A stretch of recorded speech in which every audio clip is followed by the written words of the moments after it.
इस कार्यक्रम के पुण्यार्चक हैं वंडर सीमेंट। फर्क नजर आएगा। भगवान पार्श्वनाथ धाम ट्रस्ट। भगवान पार्श्वनाथ धाम ट्रस्ट के अंतर्गत बनने वाले माता पद्मावती के मंदिर के भव्य निर्माण में अपनी चंचला लक्ष्मी का उपयोग कर महान पुण्य का अर्जन करें।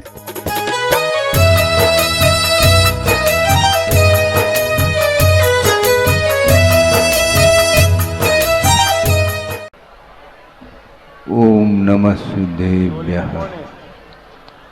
ओम नमः शुद्धेभ्यः। ओम नमः शुद्धेभ्यः। नमः श्री वर्धमानाय निर्धोतकलिलात्मने सालोकानां त्रिलोकानां यद्विद्यादर्पणायते। अहिंसा परमो धर्म की, महावीर भगवान की प्रातः स्मरणीय परम पूजाचार्य गुरुवर श्री विद्यासागर जी मुनि महाराज की जय।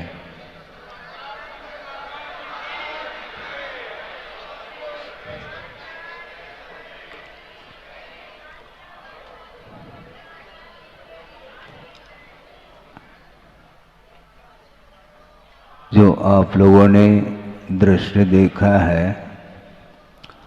संयमोपकरण परिवर्तन का, काफी दिन से प्रतीक्षा में कई लोग थे, इसलिए थोड़ा सा और उस विषय को सामने रखते हुए प्रासंगिक विषय पर आएंगे।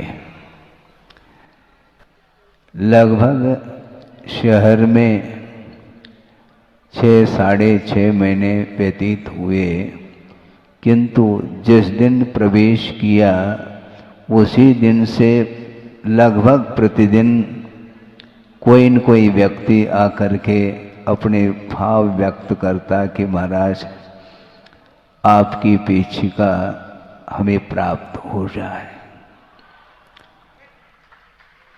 हमने सभी लोगों को यही कहता रहा कि भावना रखो, किंतु मिलेगी तो एक ही को। तीर्थंकर भी क्यों न हो, सबको वो संतुष्ट नहीं कर सकते।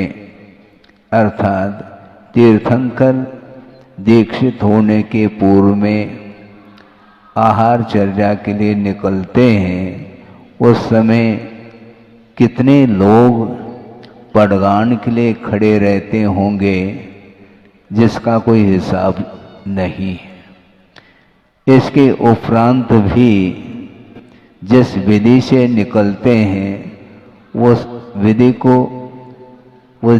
के अनुरूप ही पड़गान होगा। तो एक ही को संतुष्ट किया उन्होंने, किसको?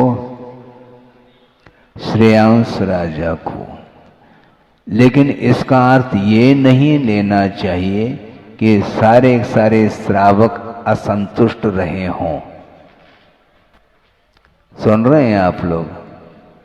क्योंकि उनका असाधारण व्यक्तित्व है, उनके लिए आहार आप देवो अथवा न देवो, उनका जो दर्शन है, वीतरागता का दर्शन एक बार कर लो, निरंतर निहारने का भाव जागृत होता है।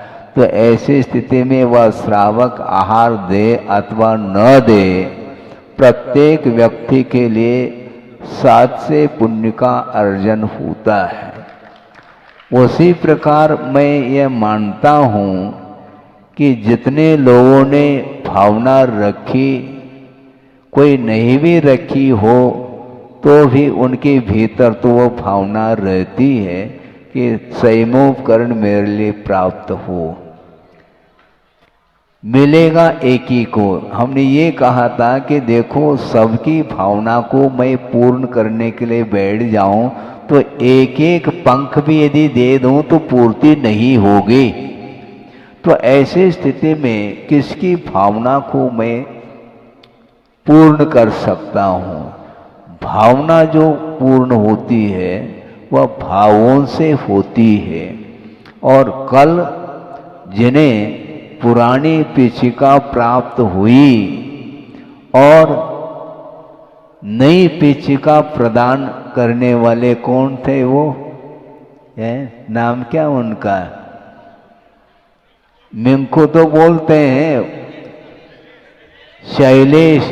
हाँ, उनको हमने बुलाया कि देखो तुम्हारी भावना तो अभी भी है, आगे भी रह सकती है, किंतु अभी वर्तमान में ये संयोजना बन रही है कि नई पिचिका प्रदान करने में हमने सोचा है। ऐसा उनके सामने कहा तो उनके आंखों में आंसू भर आए। सोचो, विचार करो, आंसू धार लगी है। इसके उपरांत भी उनको हमने कहा कि इस प्रकार भावुक होने की आवश्यकता नहीं, ये समर्पण का प्रतीक है। 6-6.5 महीने तक उन्होंने जो पुण्य का अर्जन किया है वह कहीं जाएगा नहीं, ये ध्यान रखो। हाँ, और समर्पण भाव था उनका, इसलिए एक ही बार में उन्होंने कहा कि महाराज हमें ज़्यादा विकल्प नहीं, लेकिन थोड़े बहुत तो अभी भी विकल्प है, रखो, कोई बाधा नहीं। यह प्रमोद भाव इसको बोलते हैं। हमारे अंदर जो भाव जागृत होता है वह धर्म के प्रति जो प्रमोद भाव होता है, इसी को धर्मानुराग की संज्ञा दी है आचार्यों ने। एक राग वह होता है जो विषयों के प्रति वह आकर्षित करने वाला राग होता है, किंतु धर्म के प्रति आकर्षित करने वाला जो राग होता है वह धर्मानुराग बोलते हैं, जिसको प्रमोद बोलते हैं। आप सब लोग बैठे हैं धर्म सभा में और धर्म श्रवण करने के लिए बैठे हैं, इसलिए आप सबके प्रति मेरा प्रमोद भाव है। कोई बचेगा नहीं, ध्यान रखो, चाहे पीछे लेने वाले हो अथवा नहीं लेने वाले हो, सबके प्रति हमारा प्रमोद भाव इसलिए है क्योंकि जो धर्म की आराधना करने के लिए बैठा है उसके प्रति मेरा प्रमोद न हो तो किसके प्रति हो?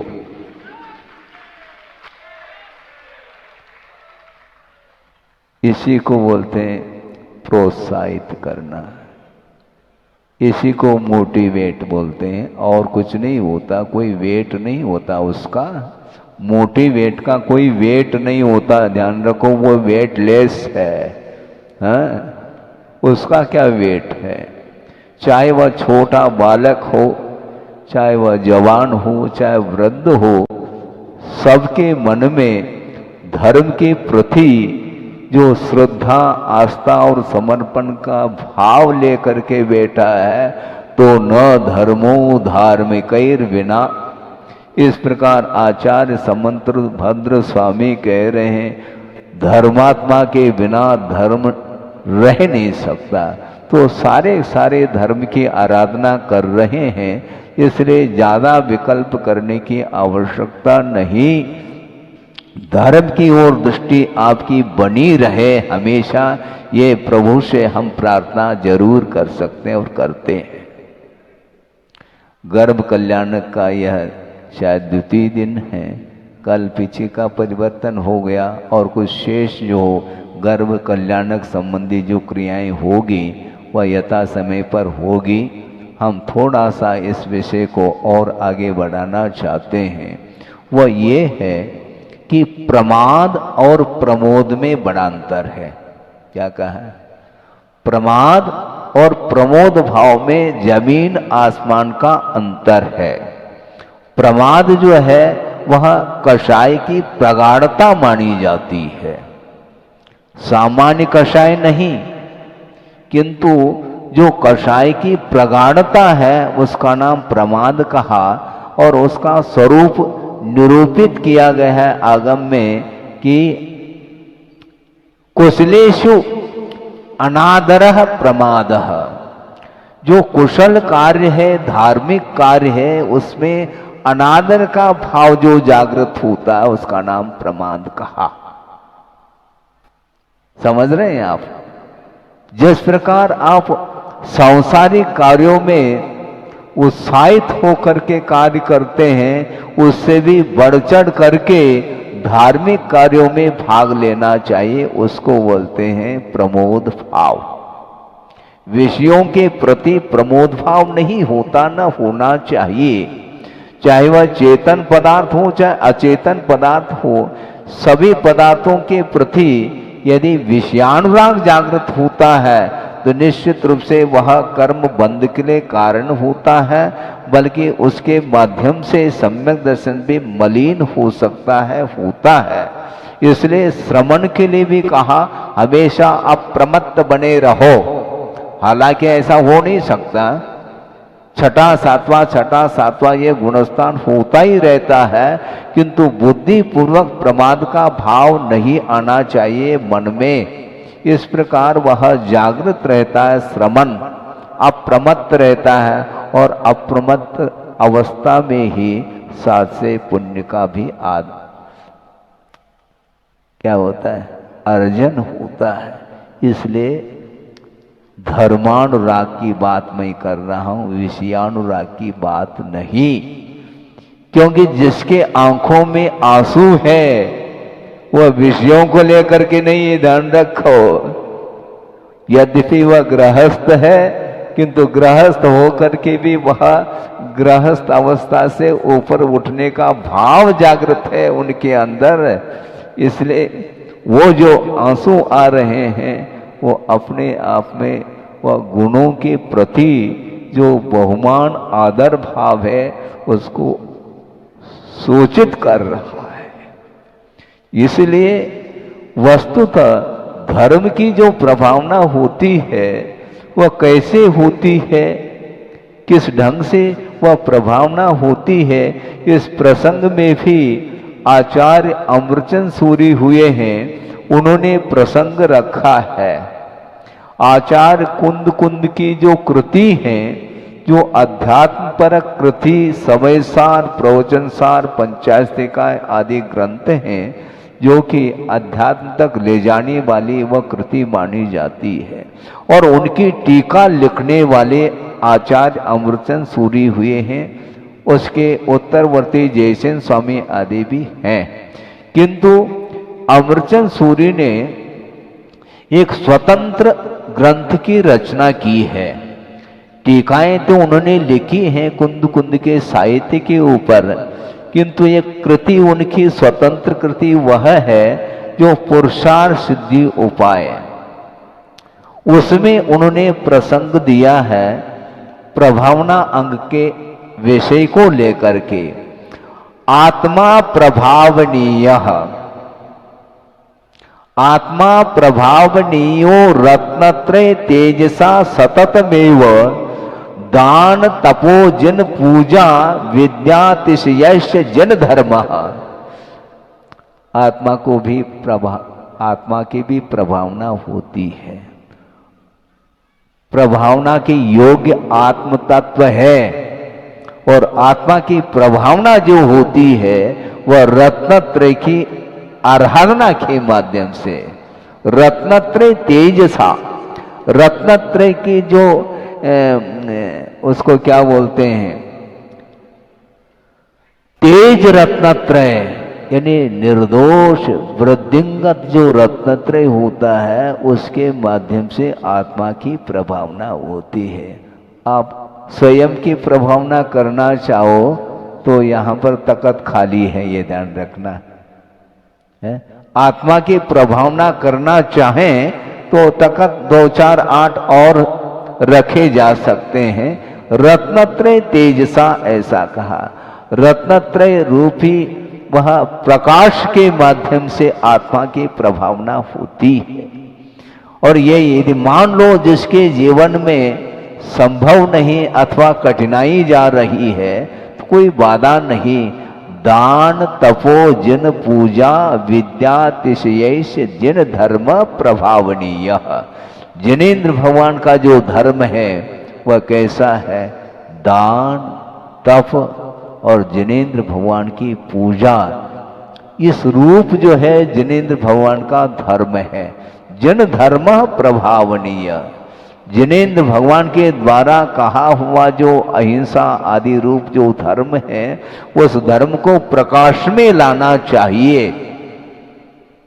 अज्ञान तिमिर व्याप्तिम अपाकृत्य, अज्ञान रूपी जो अंधकार चारों ओर फैला हुआ है उसको दूर करते हुए यथा योग्य जिनेन्द्र भगवान के शासन को प्रकाश में लाने का जो पुरुषार्थ है वही प्रभावना मानी जाती है, और उस प्रभावना को करने के लिए आप लोग तत्पर हैं।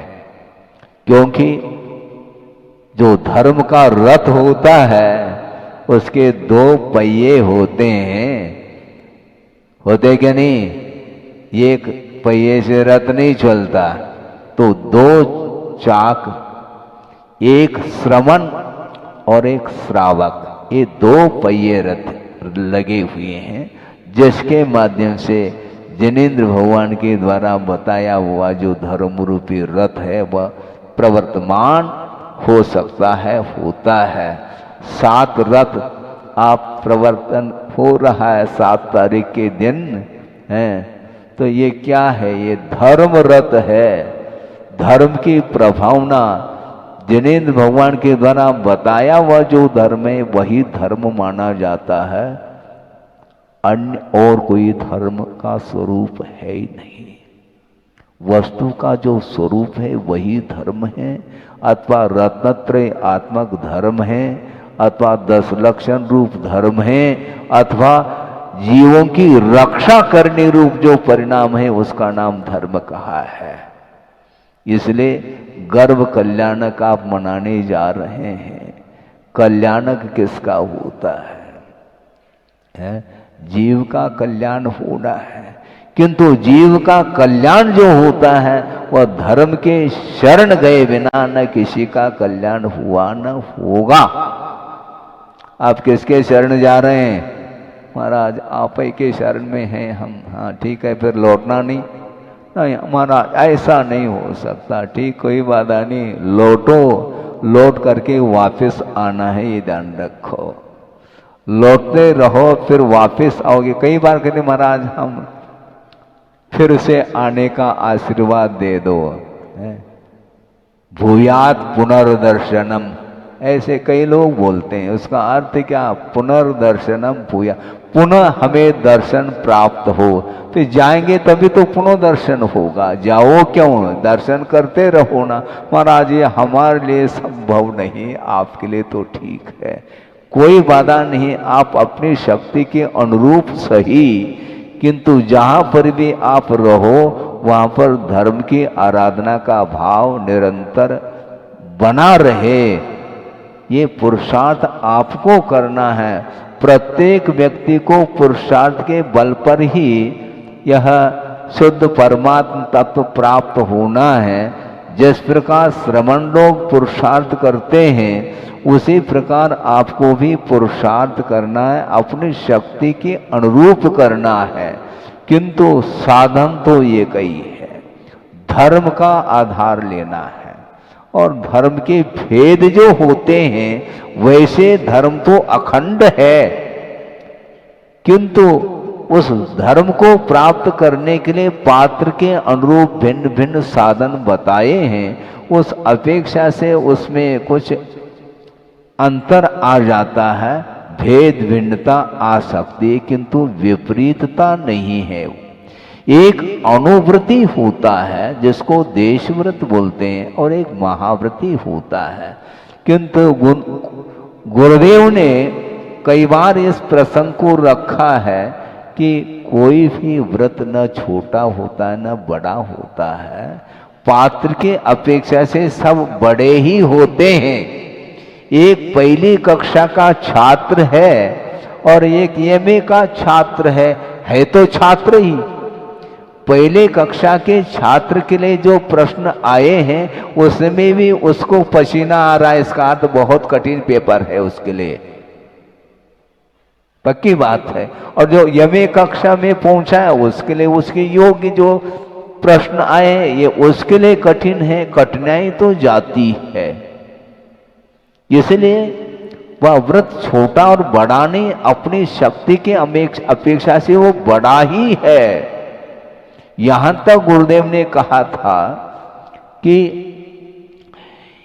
1 पाई से लेकर के 99 पाई तक वह पाई माना जाता है, रुपया नहीं। 1 पाई मिलाएंगे तो वह 1 रुपए का नोट माना जाता है। तो पहले अथवा दूसरी प्रतिमा से लेकर के 11वीं प्रतिमा तक जो कुछ भी चारित्र का पालन होता है इन प्रतिमाओं के पालन के रूप में, उनका वह चारित्र अनुव्रत के रूप में ही होता है। अनुव्रतो गारी है, जो सागार होता है, जो जिसके पास घर है, किंतु ये ध्यान रखो घर एकमात्र उपलक्षण है। जिसने घर का भी त्याग कर दिया किंतु पूर्णतः परिग्रह का परित्याग नहीं किया, वह भी सागार ही माना जाता है। जैसे नीचे क्षुल्लक और ऐलक बैठे हैं, वो भी देशव्रती ही माने जाते हैं, ये ध्यान रखो। लेकिन देशव्रती होते हुए भी वो किस ओर मुख है उनका? गाड़ी का मुख किस ओर है? मुनि बनने की ओर उनका मुख है। क्यों? सारे ब्रह्मचर्य लोग भी प्रसन्न हो रहे हैं। बिल्कुल वह समय तो आएगा, धीरे धीरे आता है, लेकिन लक्ष्य जो है सबका एक है। वह एक सामान्य जो गृहस्थ है जिसके पास संयम नहीं भी है, तो भी वह जिनेंद्र भगवान के धर्म का पक्ष लिया है, इसलिए वह पाक्षिक श्रावक माना जाता है। किसका पक्ष लिया है आपने? धर्म का पक्ष लिया है। वह देवगण भी धर्म की आराधना करने के लिए ही उपस्थित होते हैं प्रभु के चरणों में, और किसी के चरणों में नहीं जाते। हालांकि विषयों की ओर उनकी दृष्टि समाप्त हुई नहीं, इसके बावजूद भी धर्म को भूलते नहीं। चक्रवर्ती भी क्यों न हो, वो जब प्रभु के चरणों में आ जाता है तो एक सामान्य श्रावक बन करके आ रहा है। उस समय यदि मान लो कोई भी व्यक्ति उस चक्रवर्ती के लिए प्रणाम करता है, तो चक्रवर्ती क्या बोलते हैं? नहीं, ऐसे प्रणाम नहीं करते हैं, ध्यान रखो। क्यों? मैं प्रभु के चरणों में बैठा हूं। जो प्रभु के चरणों में बैठा है उसमें अंतर क्या है? श्रावक की अपेक्षा, मुनि की अपेक्षा से भले ही अंतर हो, ये बात अलग है। किंतु जितने भी जो उसको क्या बोलते हैं 12 सभाएं हैं, उसमें एक मनुष्य के लिए है, तो मनुष्य एक सामान्य हो अथवा कोई विशेष हो, वो गुरु के चरणों में कोई भी वीआईपी नहीं, ये ध्यान रखो।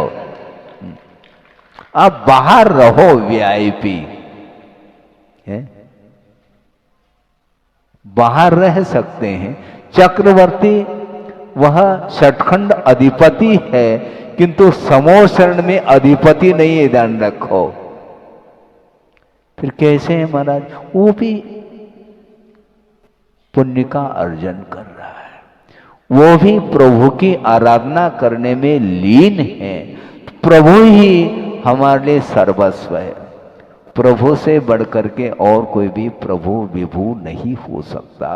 इसलिए उनके चरणों में जो आया है वह धर्मात्मा है, और उनके चरणों से जो वंचित है, चरण का अर्थ क्या लेना है महाराज? वो समोसरण में जो नए आए वो भी है, ये ध्यान रखो। वहां पर प्रवेश नहीं किया, ये अलग विषय है, किंतु समूह शरण को याद तो कर रहा है। समूह शरण के बाहर रह करके भी प्रभु की आराधना करने वाले रहते हैं क्या? नहीं रहते? रहते हैं। तो आप कहीं भी रहो, किंतु प्रभु को भूलना नहीं चाहिए। गुणों के प्रति प्रमोद भाव होता है और विषयों के प्रति प्रमोद नहीं होता किंतु प्रमाद होता है, क्योंकि विषयों का जो ग्रहण करने का भाव है वही प्रमाद है। प्रमाद के कितने भेद हैं? 15 भेद हैं। पहले तो 4 विकताएं हैं, स्त्री कथा, भोजन कथा, राज कथा और चौर कथा। ये 4 कथाएं ये विकता मानी जाती हैं, सतकथा नहीं। ये प्रमाद के अंतर्गत लिया है।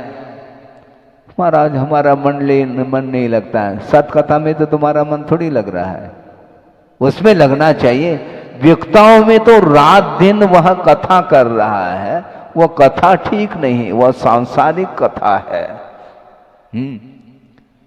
वर्तमान योग कम से कम स्वाध्याय किया करो, सतकथाएं मिलेंगी उसमें विकता नहीं मिलती। भले ही युद्ध छुड़ जाए उसमें भी अलग विषय है, किंतु विकता के अंतर्गत नहीं, किंतु सतकथा की ओर दृष्टि रहती है, रहना चाहिए। तो ये 4 विकताएं हैं और 5 इंद्रिय के विषय। ये क्या है? प्रमाद है। यानी विषयों का ग्रहण जिस समय होता है वह प्रमाद में आ जाता है। प्रमाद की भूमिका के बिना विषयों का ग्रहण संभव नहीं। इसलिए विषयों के ग्रहण के समय पर प्रमोद भाव नहीं हो सकता, क्योंकि धर्म साइड में रहता है। उसके बिना नहीं होता। भोजन करते हुए भी पूजन कर रहे हैं क्या आप? बोलो। भोजन करते समय भोजन, पूजन करते समय पूजन। लेकिन भोजन करते समय कम से कम विवेक तो रखो। भोजन करो, कोई बाधा नहीं है, भोजन करो, किंतु विवेक होना चाहिए भक्ष और अभक्ष का। नहीं है तो बहुत ही फिर अनर्थ घटित होगा, क्योंकि वह सम्यक दर्शन से धीरे धीरे वह खिसक जाएगा। जैसे धीरे धीरे प्रवचन होते ही खिसकते चले जाएंगे बाहर, उसी प्रकार यदि विवेक यदि अभाव को प्राप्त हो जाएगा तो वह जो सम्यक दर्शन रूपी जो गुण है वह गुण ही खिसक सकता है। ये ध्यान रखो, सुरक्षित रखो। इसलिए अनुव्रत का जो दायरा है वह बहुत विस्तृत है। इसलिए कोई छोटा और बड़ा नहीं। एक प्रासंगिक विषय को कई बार रखा होगा, किंतु यहाँ पर पुनः जन समूह ज़्यादा है और नए नए पात्र भी बने हैं और उनके लिए यह प्रसंग रखा जा रहा है। गुरुदेव ने इस प्रसंग को रखा होगा या नहीं रखा होगा ये अलग विषय है, किंतु उनके जीवन में ये घटित हुआ है और उन्होंने ही इस विषय को स्पष्ट किया है। आहारचर्या का समय हुआ है और आचार्य महाराज संग सहित आहार के लिए निकल रहे हैं और पड़गान कर लिया। पड़गान करके ले गए। पूजन अर्चन आदि जो कुछ भी नवदा भक्ति वो कर ली। उसके बाद उपरांत गुरुदेव खड़े हो गए। आहार प्रारंभ हुआ और आहार देखने के लिए कई लोग सामने खड़े हैं। उसमें 2 सज्जन जो 16 पहन करके खड़े हैं, हाथ जोड़ करके, भगवान हमारे लिए भी एंट्री प्रवेश मिल जाए। बहुत दिन की मेरी भावना रही है। आहार देने का भाव अंदर से मैं अपने आप को संभाल नहीं पा रहा हूँ, इसलिए देने की भावना मेरी है। इसलिए हमारे हाथ से भी एक आध ग्रास लिया जाए तो ज़्यादा अच्छा है। गुरुदेव तो मौन हैं। उन्होंने शुद्धि बोली और शुद्धि बोल करके एक और निवेदन किया कि महाराज आहार देने की तो उत्कंठा है, लेकिन ये है कि मैं रात्रि भोजन का त्याग नहीं कर सकता। अब क्या किया जाए, भारी समस्या खड़ी हो गई। तो गुरुदेव ने सामान्य रूप से उनकी ओर देखा तो मुस्कान स्वाभाविक है और मुस्कान के माध्यम से ही उनको एंट्री मिल जाती है। और गुरुदेव ने आहार ले भी लिया। महाराज कैसे ले लिया आप पूछ सकते हैं, बाद में खुलेगा ये। उन्होंने 1-2 ग्रास ले लिए, 2 थे पति पत्नी, और ले लिया उन्होंने। क्यों लिया होगा ये स्पष्ट हो जाएगा, क्योंकि वह पात्र कुछ अलग ही ढंग का था। क्योंकि ग्राहक को देख करके ग्राहक को लौटाया नहीं जा सकता। कभी कभी कुछ विशेष होते हैं वीआईपी, लेकिन किस अपेक्षा से वीआईपी है इसको समझना भी बहुत कठिन है, ये ध्यान रखो। और उन्होंने मौन रूप से स्वीकृति दे दी और आहार ले लिया उनसे। आहार संपन्न होने के उपरांत चौके वाले पहुंचाने के लिए गुरुदेव के साथ साथ गए और वो 2 सज्जन भी उनके साथ पहुंचे हैं। ये नयनागिरी का प्रसंग है, काफी पुराना प्रसंग। नयनागिरी में गुरुदेव ने 3 चातुर्मास किए हैं, 78, 81, ऐसे। शायद हो सकता है 81 का कोई भी प्रसंग हो, लेकिन है नयनागिरी का प्रसंग।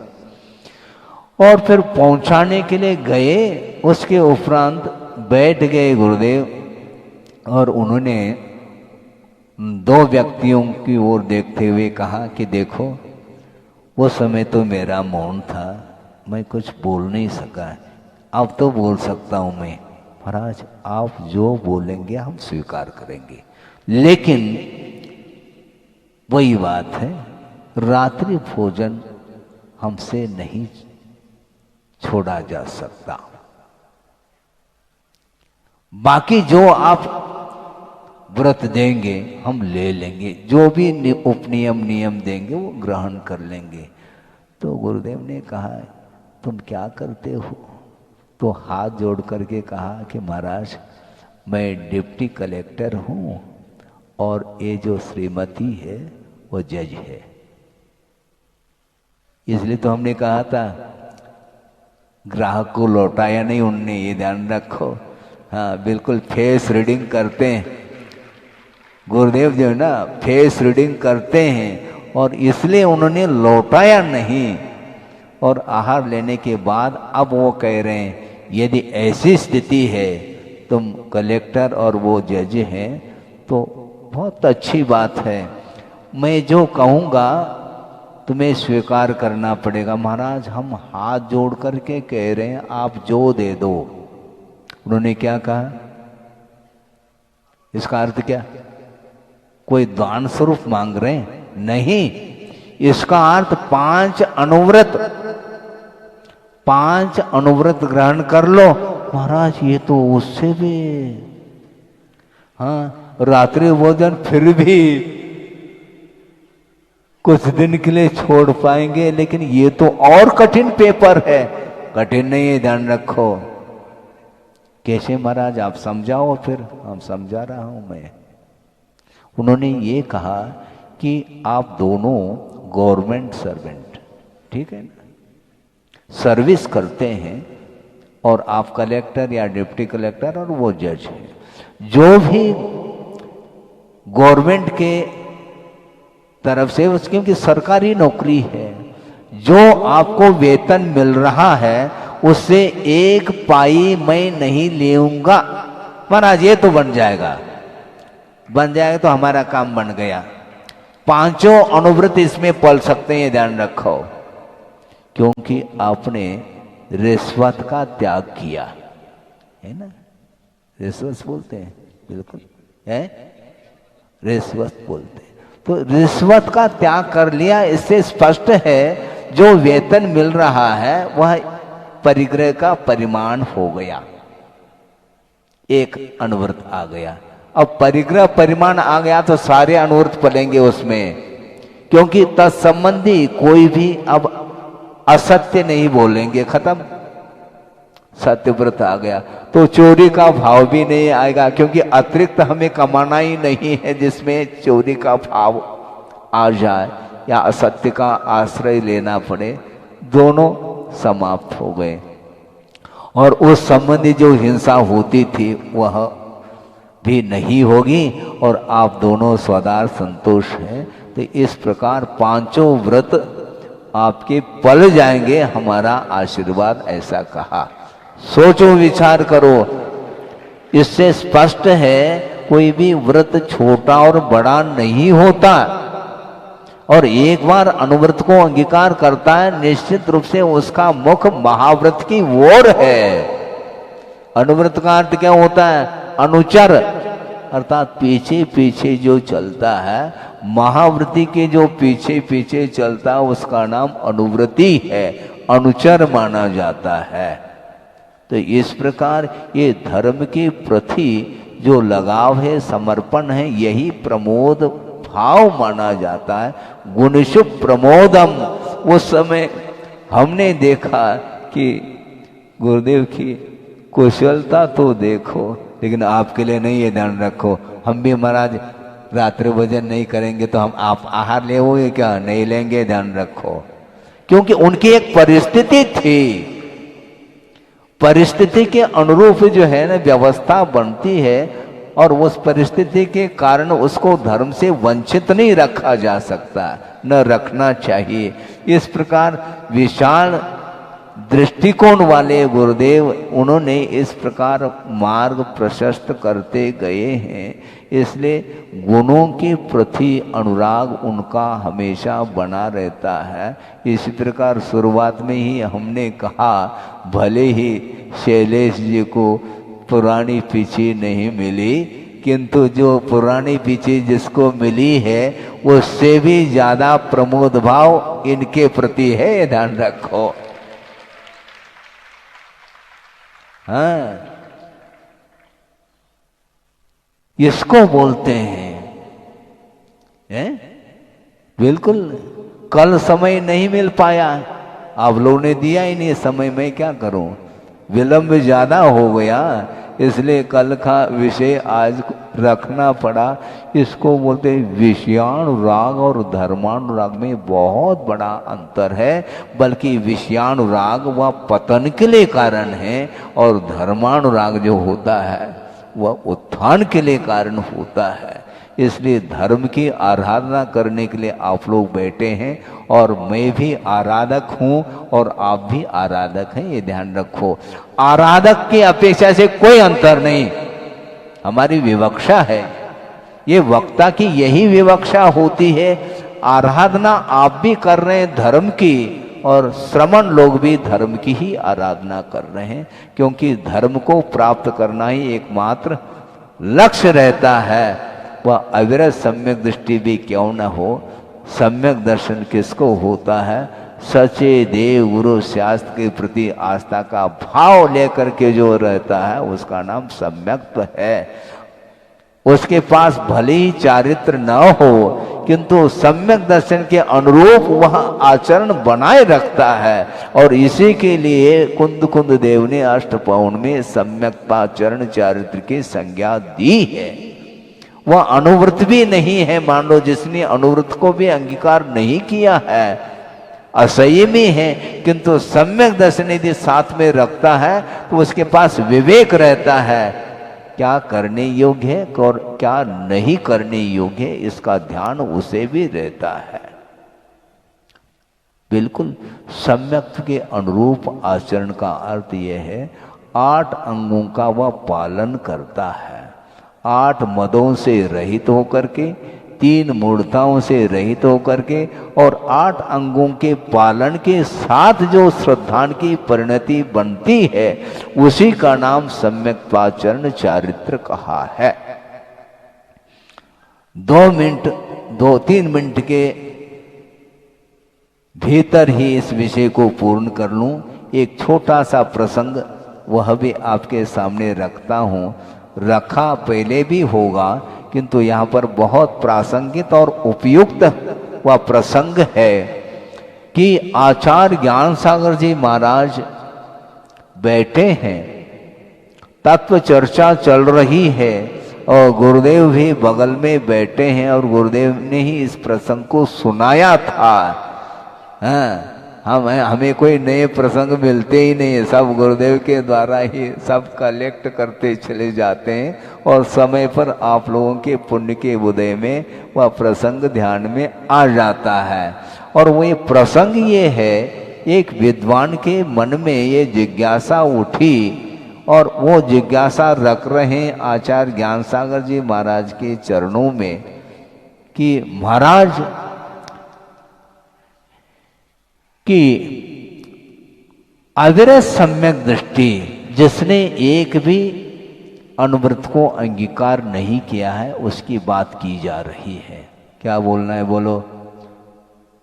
आपकी क्या धारणा है महाराज, किस विषय में? अविरत सम्यक दृष्टि मद्य मधु मांस का सेवन करता है या क्या नहीं? सुन रहे हैं आप? सुन रहे हैं? अविरत सम्यक दृष्टि का अर्थ क्या? जिसने अनुवृत्ति में अंगीकार नहीं किया, महावर तो किया ही नहीं, ऐसा कोई अविरत है किंतु सम्यक दृष्टि है, तो क्या मद्य मधु मांस का सेवन करता है क्या, नहीं कर सकता है क्या, नहीं, यह प्रश्न था। तो ज्ञान सागर जी महाराज ने कहा आप तो विद्वान हैं, पहले अपनी धारणा बता दो ताकि मैं अच्छे ढंग से आपके सामने अपना विषय रख सकूं। महाराज मेरी तो धारणा है, क्योंकि वह अविरति है, व्रत अंगीकार नहीं किया है, इसलिए अविरत सम्यक दृष्टि मद्य मधु मांस का सेवन कर सकता है, ऐसा उनका मन था। अब आचार्य ज्ञान सागर महाराज ने कहा बैठ जाओ थोड़ा। वस्तुतः त्याग किसका होता है? जो ग्रहण करने योग्य वस्तु है उसी का त्याग होता है। जो ग्रहण करने योग्य वस्तु नहीं है तो उसका क्या त्याग करने की बात करते हैं? वह वैसे ही लिया नहीं जाएगा क्योंकि वह अनुपसेव्य है। जो सेवन करने योग्य नहीं है तो वह सेवन किया जाएगा क्या? उसका भी त्याग होता है क्या? त्याग नहीं होता, किंतु जो ग्रहण कर रहा है उसको छुड़ाया जाता है, क्योंकि वह उन्मार्ग पर जा रहा है, उसको सन्मार्ग पर लाया जाएगा। तुम उन्मार्ग पर चल रहे हो कि सन्मार्ग पर? बताओ। महाराज हम तो सन्मार्ग पर ही चल रहे हैं। तो सन्मार्ग पर चलने वाला इस प्रकार कैसा भाव रख सकता है? अविरति है, ये अलग विषय है, किंतु मद्य मधु मांस का वह समर्थन नहीं कर सकता, क्योंकि यदि आगम में मद्य मधु मांस के सेवन का प्रावधान है क्या? यदि प्रावधान है ऐसा वह कहता है तो वह श्रुत का अवर्णवाद कर रहा है, ये ध्यान रखो। आगम में इसका प्रावधान नहीं है, इसलिए अविरति होकर के भी वह अपने अंगों का पालन करता है। अनंतानुबंधी का वियोदय आ जाए तो भले ही वो कुछ भी सेवन कर ले, ये अलग विषय, किंतु अविरत सम्यक दृष्टि है, किंतु सम्यक दृष्टि है, श्रद्धान है, सच्चे देवगुरु शास्त्र के प्रति श्रद्धान है। आगम के प्रति जो श्रद्धान रखने वाला व्यक्ति कैसे ग्रहण कर सकता है? उस समय उनकी आंखें खुल गई विद्वान की। सोचो विचार करो, क्योंकि त्याग किसका होता है? किसी ने कहा महाराज हमारा आजीवन त्याग है। किसका? जहर का। है? हंस क्यों रहे हैं आप? क्यों? जहर का त्याग भी कोई त्याग होता है क्या? वह ग्रहण करने योग्य नहीं है। जो ग्रहण करने योग्य पंचेंद्रिय के विषय हैं उसमें त्याग की जो बात आती है तो वह अनुवृत्ति के लिए लागू हो जाता है, किंतु उसका उसने त्याग नहीं किया है, किंतु सम्यक दर्शन को लेकर के बैठा है, तो वह कैसे मद्य मधु और मांस का सेवन कर सकता? संभव नहीं। इस प्रकार उन्होंने चर्चा की थी जो आपके सामने रखा। इसलिए वस्तुतः सच्चे देवगुरु शास्त्र के प्रति श्रद्धान का जो परिणाम है ये बहुत दुर्लभ परिणाम माने जाते हैं। सम्यक दर्शन सुलभ नहीं है, विषय तो बहुत सुलभ है।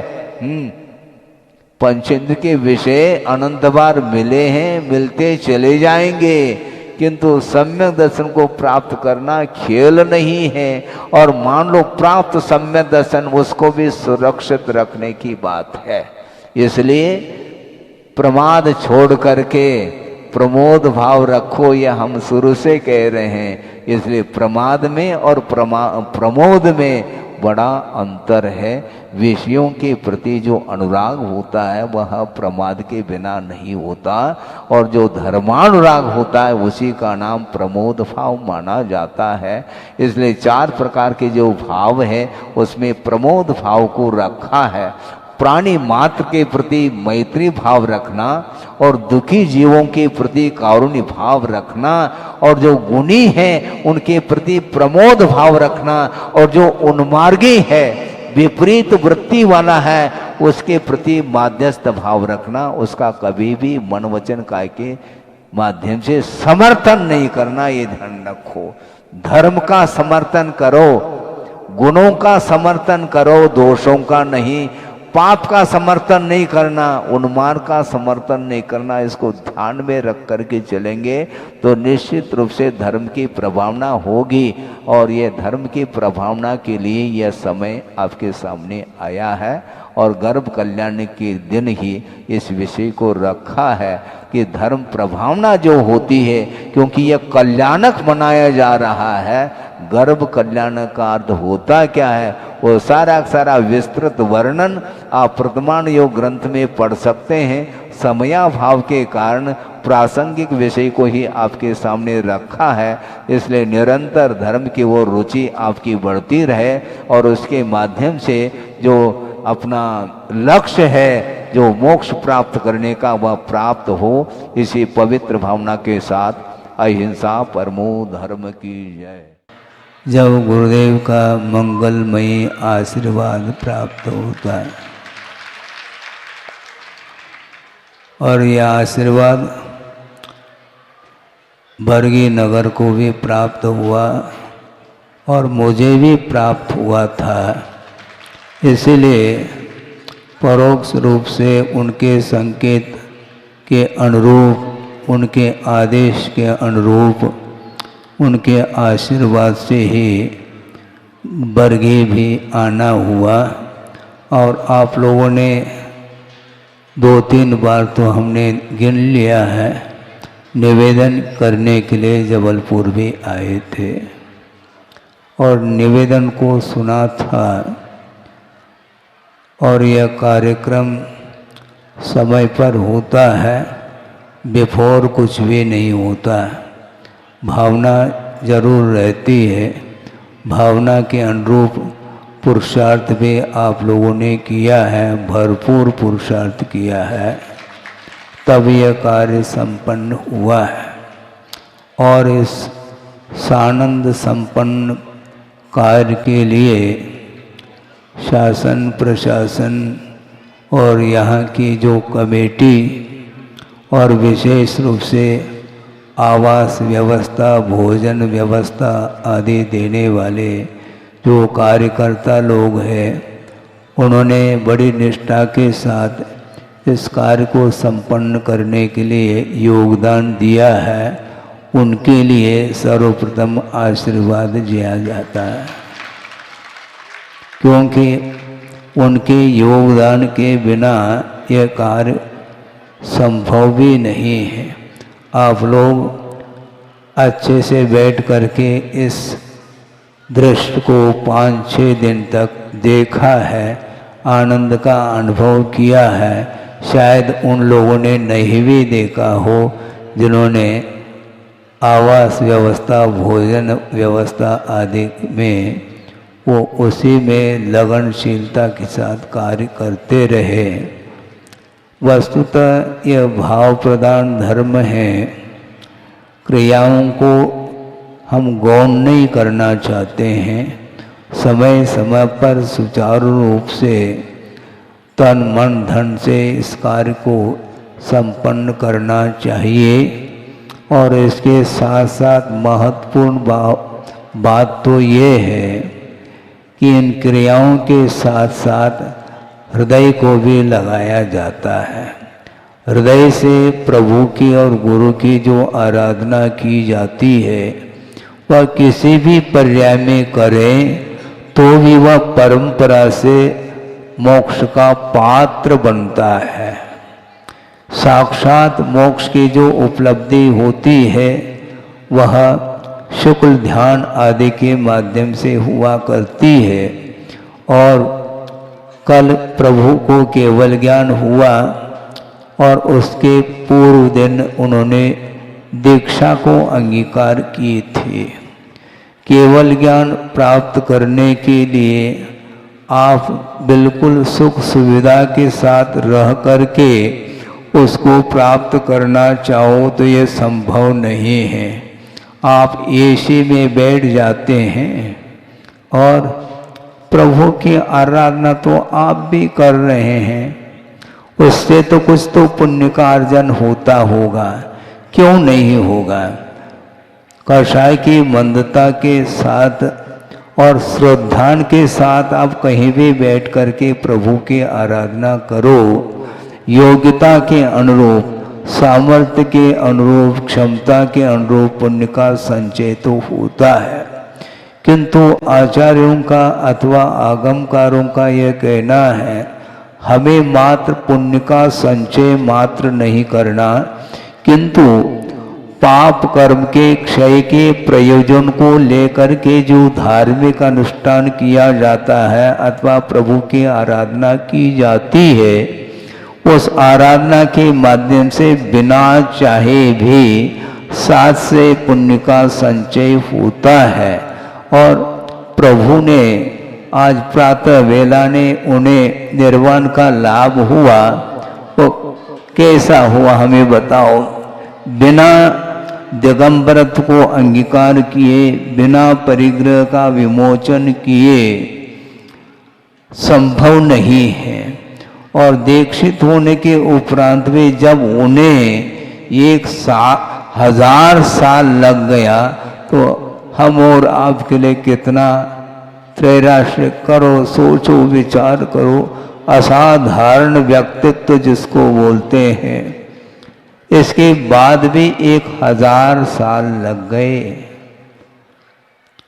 साम्य भाव को प्राप्त करने के लिए जिसको समता बोलते हैं वह बहुत दुर्लभतम वस्तु है।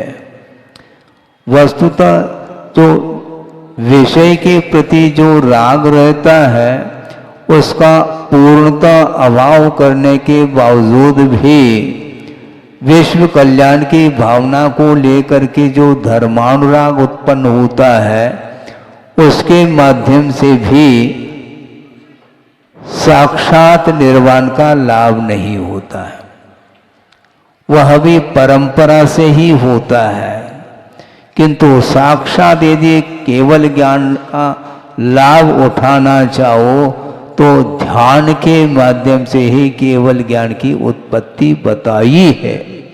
समो शरण में प्रभु विराजमान हैं, 12 सभाएं भरी हुई हैं और दिव्य ध्वनि खिर रही है और उन प्रभु के चरणों में ही विराजमान हैं कौन? गणधर परमेष्ठी।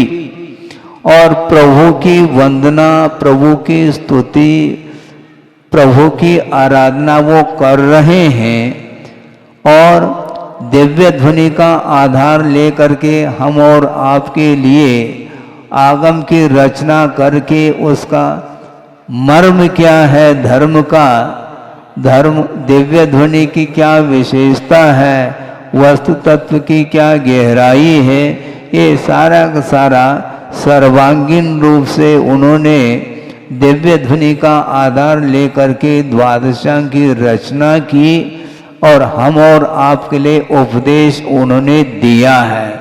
किंतु ये ध्यान रखने की बात ये है कि उपदेश देते हुए भी,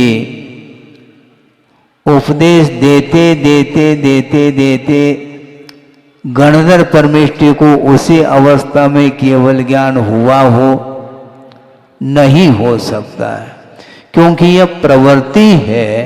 इसमें भी मुमुक्षु भव्य जीवों के विकास हित के उद्देश्य को लेकर के उपदेश दिया जा रहा है। और उपदेश जो दिया जाता है उन मुमुक्षु भव्य जीवों के प्रति प्रमोद भाव आए बिना, धर्मानुराग रखे बिना ये उपदेश संभव नहीं है। किंतु इस प्रकार उपदेश देते हुए भी ये सारे विकल्प यद्यपि सत विकल्प हैं,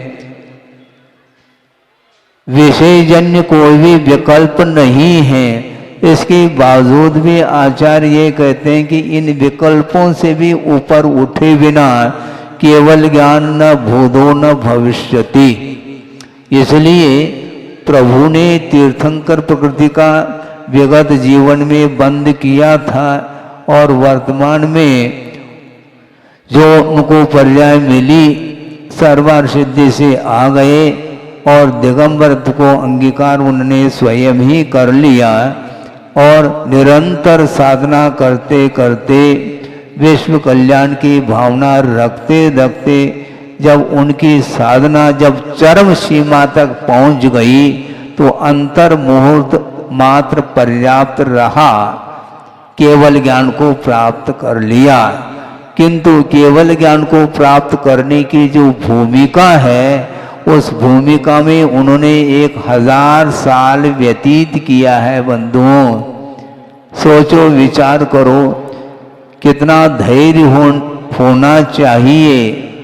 हम कदम कदम पर धैर्य को खो देते हैं और मान लो इच्छित वस्तु की प्राप्ति नहीं होती है तो जिनके प्रति आस्था थी उनके प्रति आस्था में भी कमी आने लगती है। क्यों? क्योंकि हम जो भी धार्मिक अनुष्ठान आदि करते हैं तो उसके पीछे हम अपेक्षा को रख करके करते हैं, इसलिए उसमें सफलता मिल तो जाती है किंतु परसेंटेज बहुत कम रहता है। तो हमें भी मिल चुका है, इसमें क्या दिक्कत है, और ज़्यादा दूर तो है नहीं। समय पर आप लोगों को भी बड़े उत्साह के साथ उस कार्य को भी संपन्न करना है, ज़्यादा विलंब न हो। इसलिए हम इतना ही कहना चाहते हैं कि पुरुषार्थ के माध्यम से सब कुछ मिल सकता है। जब पुरुषार्थ के माध्यम से केवल ज्ञान और निर्वाण का लाभ हो सकता है तो छोटे छोटे जो भी आप कार्यक्रम करते हैं उसमें सफलता मिलने में कोई गुंजाइश नहीं है, ऐसा नहीं है। निश्चित रूप से उसमें कार्य करते चले जाते हैं तो उसमें क्या होता है, पूर्णता को प्राप्त नहीं करते हैं क्या? बिल्कुल नहीं। छात्र जब पढ़ता है तो निरंतर वह अध्ययन करता ही चला जाता है।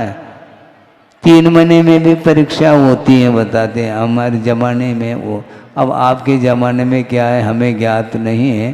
3 महीने में भी परीक्षा होती है और 6 महीने में भी होती है, 9 महीने में भी होती थी उस समय। और एनुअल एग्जामिनेशन जो वार्षिक परीक्षा वो भी होती और वीकली भी परीक्षा होती थी। अब जैसी व्यवस्था हो तो इस प्रकार निरंतर परीक्षा अपने आप के लेना चाहिए दूसरे की परीक्षा लेने की अपेक्षा, क्योंकि हमारे परिणाम किस हद तक पवित्र हो रहे हैं या नहीं हो रहे हैं इसका परीक्षण दूसरा नहीं कर सकता। इसलिए अपने परिणामों को निरंतर पुरुषार्थ के माध्यम से उज्जवल बनाएंगे तो एक दिन वह भी समय आएगा जिस प्रकार प्रभु को मोक्ष का लाभ हुआ उसी प्रकार हम लोगों को भी हो सकता है। हो इस पवित्र भावना के साथ अहिंसा परमो धर्म की जय। इस कार्यक्रम के पुण्यार्चक थे वंडर सीमेंट, फर्क नजर आएगा। भगवान पार्श्वनाथ धाम ट्रस्ट भगवान पार्श्वनाथ धाम ट्रस्ट के अंतर्गत बनने वाले माता पद्मावती के मंदिर के भव्य निर्माण में अपनी चंचला लक्ष्मी का उपयोग कर महान पुण्य का अर्जन करें।